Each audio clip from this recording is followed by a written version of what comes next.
Ribeiro e Arrabal Negócios Imobiliários, 3228-7000. Unimed, cuidar de você. Esse é o plano. Interconstrutora, transformando vidas. Agora somos o Nixon. Vencer com a gente. Alô, amigos da CBN, muito bom dia. Estamos juntos em Pequeno Expediente. Hoje um programa especial com um convidado especial. Conosco aqui em nosso estúdio, o governador de Minas, Romeu Zema. Governador, muito obrigado pela sua presença aqui em nosso estúdio. Eu é que agradeço, Paulo. Bom dia a você, bom dia a todos os ouvintes aqui de Juiz de Fora e região. Um grande prazer estar de volta aqui à rádio. Então, governador, o senhor esteve aqui há mais ou menos 1 ano e meio, já na fase de campanha, ainda na casa de um dígito nas pesquisas, e houve aquela grande mudança e virada, e o senhor hoje é o dirigente maior de Minas Gerais. E quando tomou posse, fez a avaliação das contas de Minas, o senhor encontrou um estado, como o senhor mesmo disse, quase que falido, se não falido. 1 ano depois, parece completar agora no dia 1º de janeiro, quer dizer, daqui a um mês, como está a saúde de Minas? Estamos respirando por aparelhos ainda ou está melhor? Paulo, eu diria que a nossa situação melhorou. Se a febre era de 42 graus, hoje ela já é de 41, mas o estado ainda continua respirando por aparelhos. Diria que já avançamos bastante, mas o grande problema de Minas é que todos os anos o estado continua gastando a mais do que arrecada 15 bilhões. Nós já tomamos diversas providências, aquilo que é possível resolver por decreto, que o governador consegue resolver, nós já fizemos. Nessa minha gestão, nós já reduzimos em 40 mil o número de funcionários públicos dentro do Executivo, o que é muito expressivo. Minas havia se transformado num grande cabide de empregos. Além disso, temos feito diversas melhorias, revendo contratos, etc. Eu suponho, eu não tenho esse número atualizado, que a economia que o meu governo já está provocando por ano é de pelo menos 3, 4 bilhões. Mas está longe de resolver os 15. Esses 15 somente serão resolvidos com mudanças estruturais. E entram aí 3 pontos. A reforma da Previdência, que o governo federal já fez, mas que ainda não incluiu estados e municípios. Só a Previdência em Minas Gerais tem um déficit anual de 18 bilhões. Nós podemos fazer tudo. Se não resolvermos a Previdência em Minas, o estado continua inviável. Além da reforma da Previdência, nós precisamos fazer uma reforma administrativa. Em várias carreiras, o servidor público ganha ou menos do que o mercado ou mais do que o mercado. É necessário fazer correções. Em várias carreiras ainda existem promoções automáticas por tempo. Isso não existe em lugar nenhum do mundo. As pessoas têm de ser promovidas sim, mas por mérito, por uma avaliação. E em várias carreiras as pessoas já entram ganhando perto do teto. Quem que é recém-formado, que não vai para o setor público, que já começa ganhando 25, 30 mil por mês, é só no setor público. Por que não começa ganhando 5 mil e à medida que os anos vão passando a pessoa seria promovida? Então tem muita coisa para ser feito nessa questão. E tanto o primeiro ponto, reforma da Previdência, quanto o segundo ponto, reforma administrativa, precisam necessariamente passar pela Assembleia. A Assembleia de Minas é que vai traçar o futuro do estado. Nós do Poder Executivo vamos apenas mandar as propostas. Todas já estão prontas e vamos encaminhar agora no início do ano. E o último ponto que também depende da Assembleia, são as privatizações. Nós temos em Minas uma empresa emblemática, admirada, que é a CEMIG, que já fez muito pelo estado, mas que hoje, infelizmente, nós temos de sermos realistas, é uma empresa sucateada. O último governo, em especial, sangrou a CEMIG, distribuiu dividendos acima do que deveria e pagou impostos a mais do que deveria para um estado, que é o dono dela, falido. E hoje, muitas empresas querem se instalar em Minas, querem produzir mais e não conseguem energia elétrica. E a CEMIG precisa de 21 bilhões em investimentos para colocar sua vida em dia. E o Estado, que nem consegue pagar o servidor público, vai ter 21 bilhões. Então, nós temos uma opção: ou vamos continuar com esse obstáculo ao desenvolvimento, ou podemos falar, não, vamos arrumar alguém da iniciativa privada, e hoje há investidores no Brasil e no mundo dispostos a isso, que venham a participar de um leilão, adquirir a CEMIG já com a proposta de investir esses 21 bilhões. E os funcionários da CEMIG que são contrários estão enganados, eles vão ganhar oportunidade. Pensa bem, alguém que trabalha numa empresa que vai receber um aporte de 21 bilhões. Essa empresa vai ter de contratar muito mais gente e dar oportunidades para todos. Então, dentro desse contexto que eu te falei, esses 3 pontos, Minas é um estado viável. Está fácil de fazer. Está difícil, por outro lado, porque muita gente é contrária. Agora, governador, se a PEC da Previdência não passar no Congresso, caberá aos estados e municípios fazer a sua reforma da Previdência.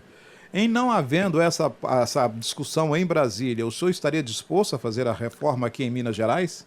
Paulo, nós já temos todo o projeto de lei pronto, já está tudo definido. Nós estamos ainda contando com Brasília. Eu continuo otimista que isso virá pronto de Brasília, mas se não vier, nós vamos fazer aqui.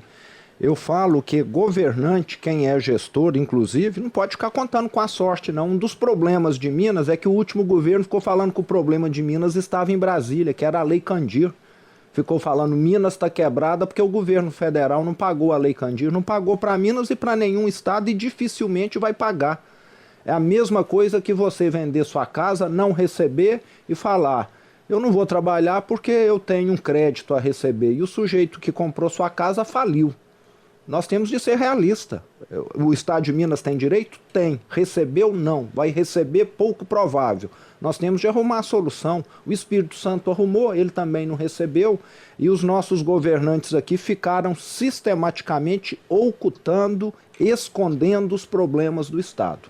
E o que eu fiz desde o primeiro dia do meu governo é falar, o Estado está falido. Um Estado que todo mês gasta mais 1 bilhão e 300, 1 bilhão e 200 a mais do que arrecada, é um Estado que não se viabiliza. E com um agravante, as despesas têm subido mais do que as receitas. Esse é o problema.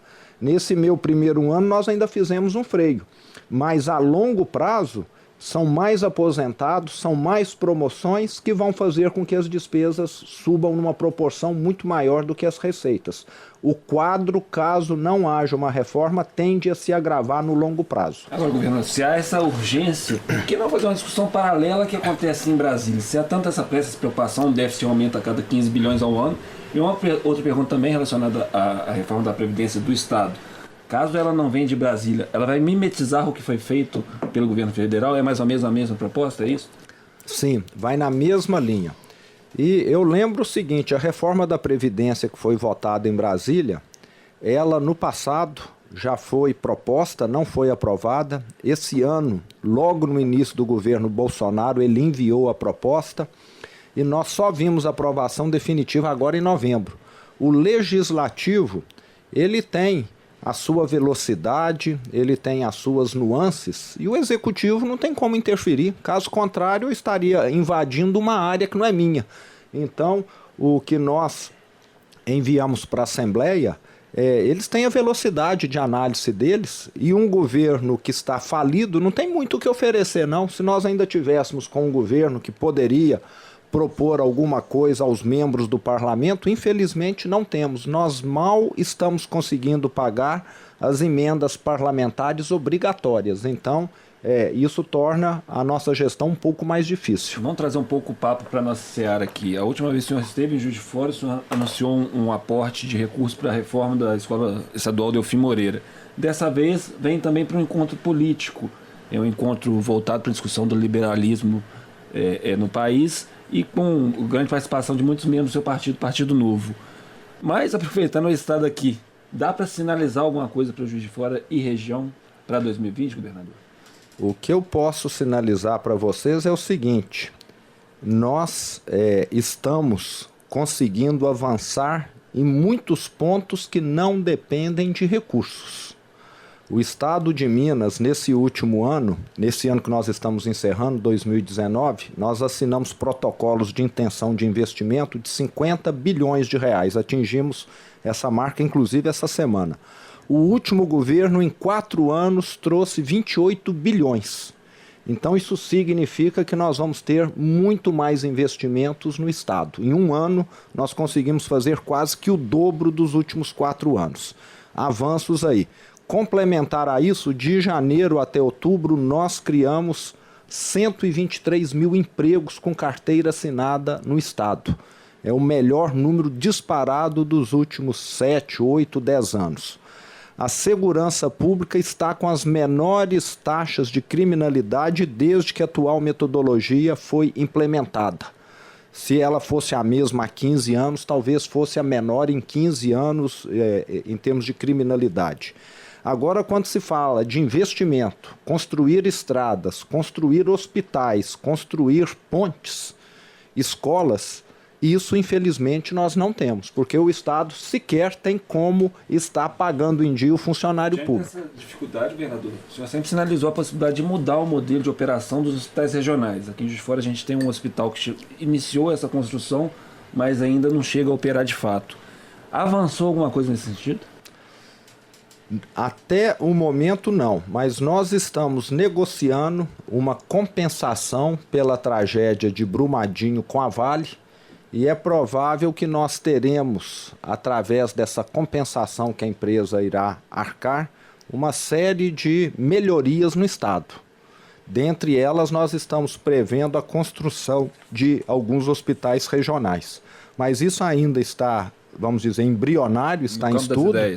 O Ministério Público está contribuindo nessa questão, porque o Ministério Público é quem faz a investigação, é quem propõe um acordo, mas está sendo costurado junto conosco. Então nós deveremos ter o ano que vem, com toda certeza, algumas obras no Estado que serão originadas dessa compensação que a empresa vai pagar. Agora, governador, o senhor está propondo à Assembleia uma prorrogação até 2025 da alíquota do ICMS sobre produtos considerados supérfluos. Ela, em tese, ela terminaria agora no final do ano. Ao mesmo tempo, o seu colega João Amoedo, dando uma entrevista ontem, ele disse que antes de se discutir a questão de aumentar ou reduzir tributos, é fundamental fazer uma grande reforma. O que o senhor acha disso?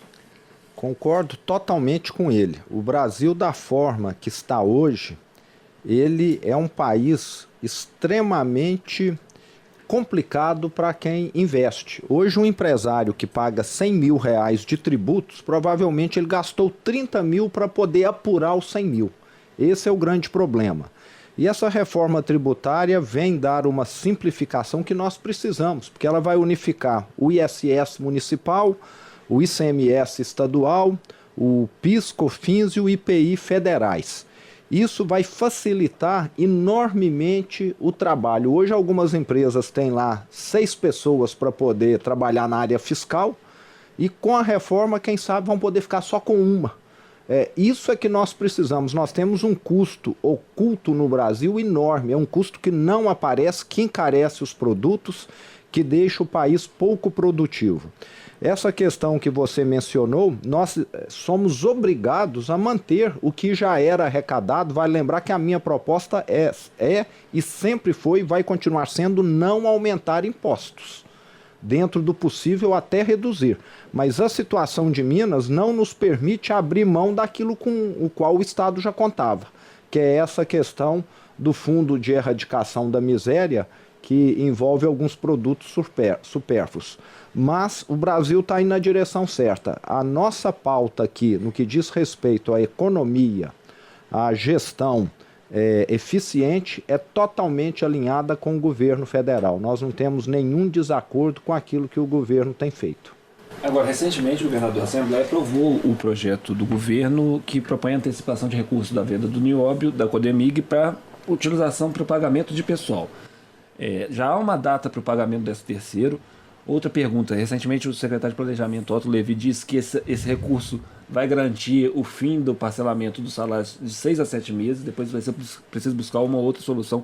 Enfim, com essa febre de 41 graus, o Estado vai ter como correr o ano inteiro com esse pagamento em dia e também manter os repasses das prefeituras em dia? Renato, essa operação ela foi aprovada na Assembleia essa semana e agora ela está nos trâmites junto à Bolsa de Valores, junto aos investidores que vão participar desse leilão. E eu sempre digo que quem vai pegar um empréstimo para construir um prédio não é ir lá no banco, entregar os papéis e sair com dinheiro. Sim. Sempre leva-se um tempo. E essa operação, até por ser 5, 6 bilhões de reais, demanda muito mais burocracia do que uma operação de valor menor. Eu continuo confiante que ela saia esse ano, mas como é algo cuja gestão não depende do meu governo, eu não posso precisar data. Geralmente se leva 15, 30 dias para que uma operação dessa seja efetuada. Então eu continuo otimista que ela venha a sair esse ano. E ela não resolve o problema de Minas, ela resolve temporariamente. Ela é, vamos dizer, um analgésico, ela não está curando a doença, ela está curando a dor por 6 meses. Com essa operação, nós vamos ter condição de pagarmos o 13º e vamos ter condição de estarmos pagando o funcionário público em apenas uma parcela e não parcelado, a gente estima, por cerca de 6 meses. Depois disso, nós vamos voltar a ser o que sempre fomos, um Estado que arrecada mais do que gasta e, consequentemente, que precisa fazer as mudanças estruturais. A solução passa pelo plano de recuperação fiscal em debate na Assembleia? Passa. Quando alguém me pergunta qual que é o plano B para o Estado, eu falo, nós não temos plano B. Se alguém ganha 5 mil e gasta 8 mil por mês e não consegue outra fonte de renda, qual que é o plano B que essa pessoa tem? O plano B o Estado já usou.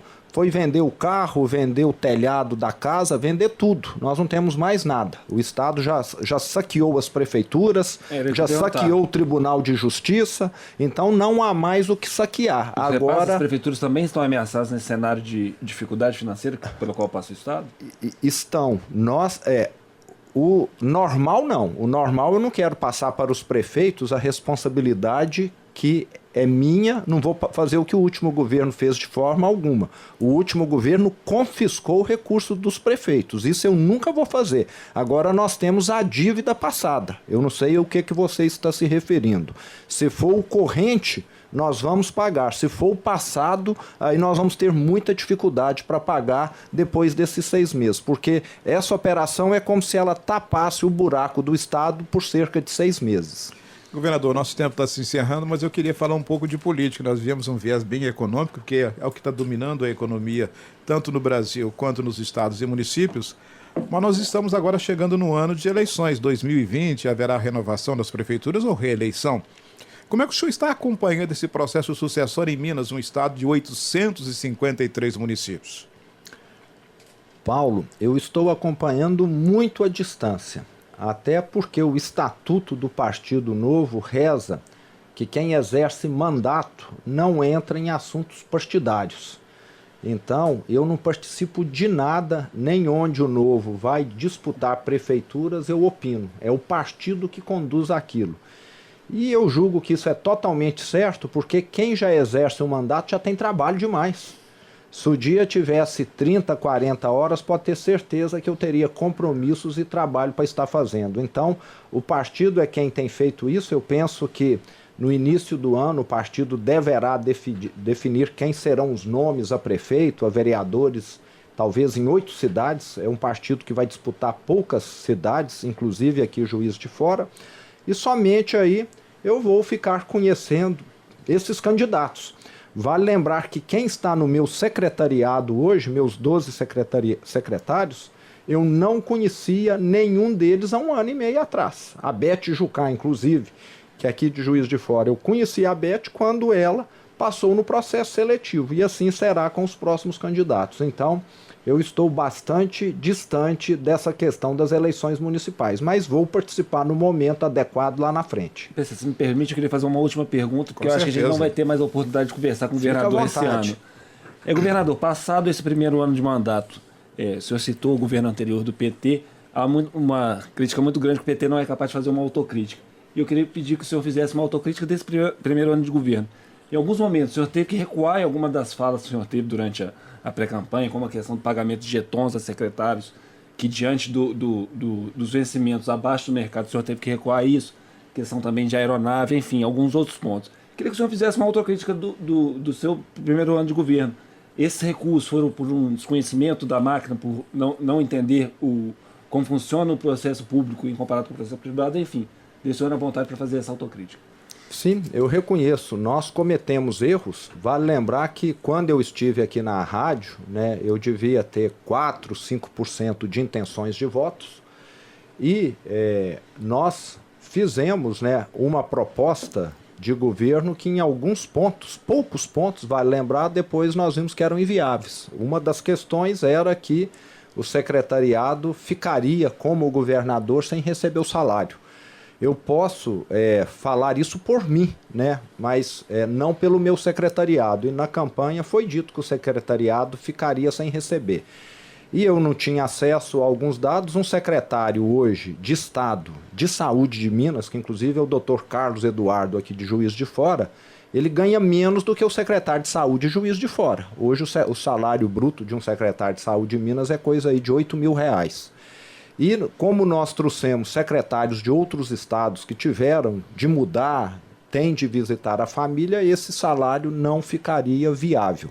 Então, realmente, eu reconheço que errei nessa questão aí, de falar que o secretariado não iria receber. Agora, vale lembrar o seguinte, a questão dos jetons, eu discordo em parte, porque quem hoje está nos conselhos das estatais são pessoas altamente capacitadas e que têm contribuído.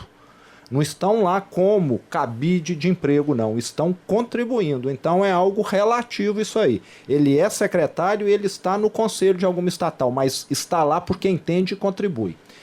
E outro ponto que eu fui muito criticado, mas aí eu acho que vale uma interpretação, é que eu falei que ia acabar com a farra dos voos aéreos. E acabei.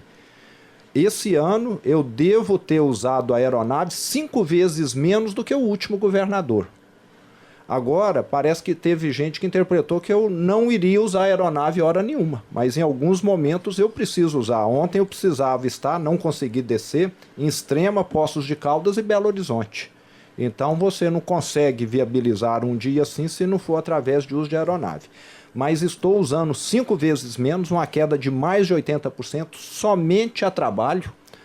Durante 2 deslocamentos que eu fui para São Paulo, onde o meu filho mora, ele pegou carona comigo e antes dele viajar comigo, eu olhei o valor da passagem e fiz um guia de arrecadação para o Estado pagando. Porque eu não acho justo ninguém da minha família usar recursos do Estado. O Estado não gastou nada mais levando ele no avião, mas eu não quero dar mau exemplo. E se tem alguém dando bom exemplo no estado, sou eu. Não fui morar no Palácio das Mangabeiras, aluguei uma casa próxima da cidade administrativa. O antigo governador tinha 32, vamos repetir aqui, 32 empregadas no palácio. Eu tenho 0 na minha casa. Tem uma diarista que vai lá 2 vezes por semana e resolve meu problema que eu pago. Eu tenho sido, com toda certeza, o governador mais econômico que o estado já teve. Agora, as pessoas sempre pegam naquilo que ficou em desacordo. Mas eu te diria que 98% está de acordo com aquilo que nós propusemos. Estamos fazendo, uma gestão que está tornando o Estado muito mais eficiente. E o tempo, com toda certeza, vai mostrar isso. Agora, realmente erramos nesses pontos. Eu não sou perfeito e vou continuar errando com toda certeza. Da próxima vez que eu vier aqui, com certeza teremos mais erros para contar. E a gente espera que o seu retorno seja o mais breve possível. Com certeza, Paulo. Vai ser um prazer. Fui muito bem recebido aqui todas as vezes. Governador Romeu Zema, muito obrigado pela sua presença aqui no Pequeno Expediente. E certamente nós vamos continuar acompanhando a sua gestão, que está apenas no primeiro ano ainda de mandato. Teremos mais 3 pela frente, ou talvez outros 4, enfim, o futuro a gente não sabe. Mas muito obrigado pela sua presença aqui na CBN. Eu é que agradeço, um bom dia a todos, foi um grande prazer estar aqui na CBN. Meu caro Renato, um abraço para você também. Também agradeço a presença do governador, ao nosso ouvinte. PC, obrigado. Um abraço a todos, esse CBN foi especial. Até o próximo, na quinta-feira.